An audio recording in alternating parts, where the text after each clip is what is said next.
7, 4.5 to go in the third. Scotty Barnes bringing it up, but Max Strus able to take it away.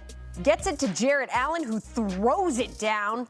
Allen finished with 22 points, 19 rebounds, and 3 blocks. The Cavs outscored the Raptors 38-19 in the third, and they win it 114-102.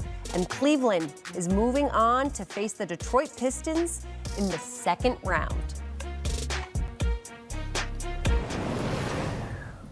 We now welcome in CBS Sports NBA analyst John Gonzalez. And John, the Cavs went on a 9-0 run to start the third quarter and then continued to set the tone.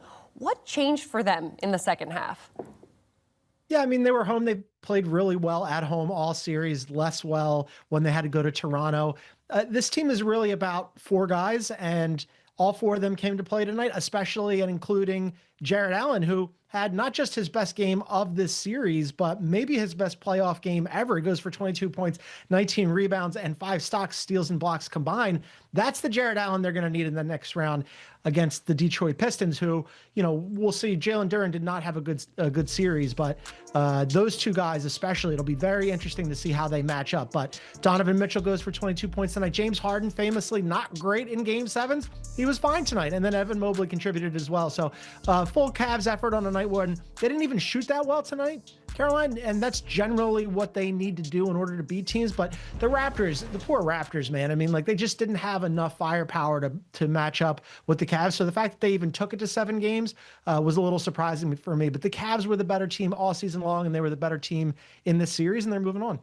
Yes, an entire game from Jarrett Allen was incredible, but 14 points and 10 rebounds. A double-double for him in the third quarter alone. What impressed you the most about his performance in this one?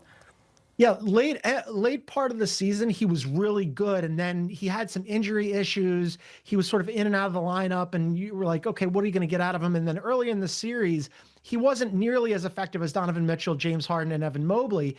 And so this is the Jarrett Allen that I think maybe casual NBA fans aren't clued into. That guy is an absolute monster on the boards, and especially defensively. He is a more useful offensive player than, say, a Rudy Gobert, and maybe like a tick below him in terms of being a rebounder and a defender. And tonight he was just, there was no answer for the Raptors on the glass or to, you know, get to the rim and do anything offensively, because Jarrett Allen was guarding the rim so effectively. And you just saw a huge disparity between the level of play for Jarrett Allen and somebody like Jakob Poeltl, who was terrible in this series. He was, you know, marginally okay in the fourth quarter tonight, but Jarrett Allen just played him off the floor. And when you have 2 bigs like that, both Evan Mobley and Jarrett Allen, that you can play together and that give you a little bit different skill set, in that Evan Mobley can play a little bit further out from the basket. Jarrett Allen obviously isn't a 3-point shooter, but both of them can be rim protectors. Both of them rebound the ball really well. When those 2 guys are going together at the same time, that really unlocks something for the Cavs, because you kind of know what you're going to get from the backcourt. Donovan, you know, and I understand that some people love to hate on James Harden, but James Harden has been good for them this series. But you kind of know that those 2 guys are going to be there and they're going to be effective. If Evan Mobley and Jarrett Allen are both effective at the same time, that really takes the Cavs to the next step. It changes the dynamic completely. So with the Cavs in a championship or bust mindset, what are the consequences of them expending all this energy going to Game 7 and a physical one at that, all in the first round?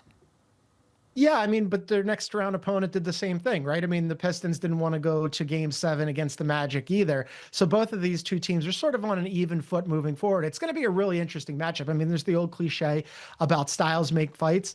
The Cavs, obviously, a really good offensive team, 6th in offensive rating this season. And then you've got the Pistons, who are 2nd in defensive rating. They even had a top 10 offense, but it obviously hasn't looked like that so far in the playoffs. So that's going to be super interesting. But I'm glad that you mentioned sort of like a championship or bust mentality for the Cavs. I think it's sort of, you know, at the very least, they have to make the Eastern Conference Finals, because they didn't do it last year. They got taken out by a plucky, you know, upstart Pacers team. And then this season, they came in thinking, hey, we're the favorites in the Eastern Conference. No Jason Tatum with the Celtics. They're going to take a step back. They kind of disassembled their team. And then here come the Pistons. The Boston Celtics were still good. They got off to a slow start. So they absolutely have to get out of this matchup against the Pistons. Otherwise, could be changes in the offseason. Now, if we're talking changes in the offseason, we're thinking about the Raptors now. What areas do you see the team addressing this offseason? Yeah, good question. I mean, they had this team assembled where they thought that they could maybe, make a little bit of a wave in the Eastern Conference that was kind of wide open this season, and they had traded for Brandon Ingram last season, and then he didn't play for them. And then, this year they're thinking healthy Brandon Ingram, Emmanuel Quickly, Scotty Barnes, RJ Barrett, and then Pirtle. That's their starting five, and they thought that would be good enough in the Eastern Conference, and it was to an extent.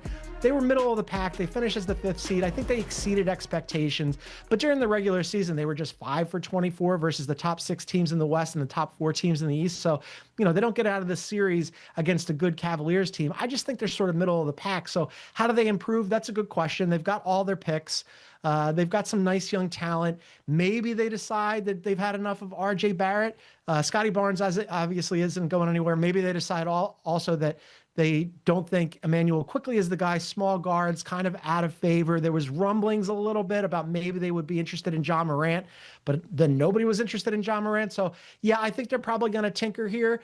Front court, I think, would be the big thing for me, because Jakob Poeltl as a backup center, fine, but this year did not acquit himself well. Now, we talked about it a little bit earlier, the Cavs taking on the Pistons in the second round, and how you view this matchup, both teams coming off a 7-game series in round 1. How does that affect both sides, and what will that make this upcoming series look like? Yeah, I think it's going to be a good one. They split the regular season series, and again, they're two very opposite teams, right? The Cavs play through their offense. They like to score a lot of points. They got shooting all over the floor between not just Donovan Mitchell and James Harden, but Max Strus and Dean Wade and a whole bunch of other guys that can hit shots. And then for the Pistons side, they like to play through their defense. And you saw what happened in that first round, where they were offensively challenged, let's say charitably at times. Now, I think they have the best player who will be on the floor in Cade Cunningham, but then the Cavs might have like the 3 or 4 next best players in Donovan Mitchell, James Harden, Evan Mobley for sure. And then if Jarrett Allen plays the way that Jarrett Allen did in Game 7 against the Raptors, I'd probably say that is the 4 best players. Now, Tobias Harris, what are you going to get out of him? He was good in the last 3 games. Can he keep hot and keep providing scoring for the Pistons? Can Duncan Robinson just knock down a normal amount of open threes? He struggled to do that. Asar Thompson was all over the floor, contributing in so many different ways. Obviously, offense isn't his bailiwick, but he's a phenomenal defender. Finished as a top 3 defensive player of the year candidate, and is a great rebounder, can push the ball. So it's really 2 very different teams. They have a lot of history between each other. They're close in terms of geography. It should be a really good series. Well, you said Cade Cunningham, the best player on the floor. How close is it going to be between him and Donovan Mitchell, and who's going to come out on top?